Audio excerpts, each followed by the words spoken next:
这个经济部所发出的这张500块的好食券，讲无好食哦，引发着袂少的民怨。民进党的立委柯志杰再起来开记者会，讲伊一个查，才知影讲，实际上只有10万外间的业者适用这个好食券，甲政府进前所讲的26万间差伤多咯。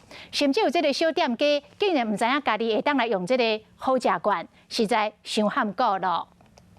甲大饼甲变较细地的，砂糖水。搁加调一糖浆就完成啊！想要用好食券付钱嘛会使，唔该看店家申请的支付系统。绑定街口或来配的人其实也蛮多的，那他们就会觉得蛮压抑，为什么只能用台湾配？不是好食券是大家都有吗？这样子。消费的系统有限定，民众无傻傻，甚至有店家会使用好食券，家己嘛唔知影。然后我一开始是跟他说，没有，你可能看错了。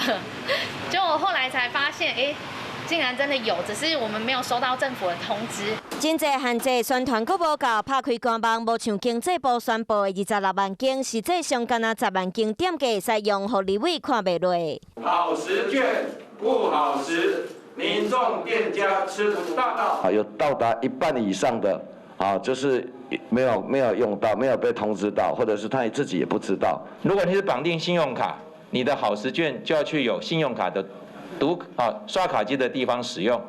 如果你的数位绑定是一卡通，是悠游卡，那你就要到有读卡机的店家才能够使用好食券。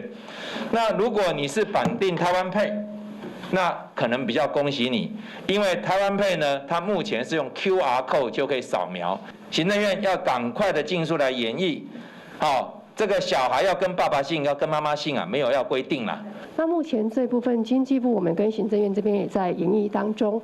就惊夜市阁有摊商等等的小店家收袂到这波真兴，立委呼吁赶紧阁想办法，莫互这波真兴的好意阁拍折。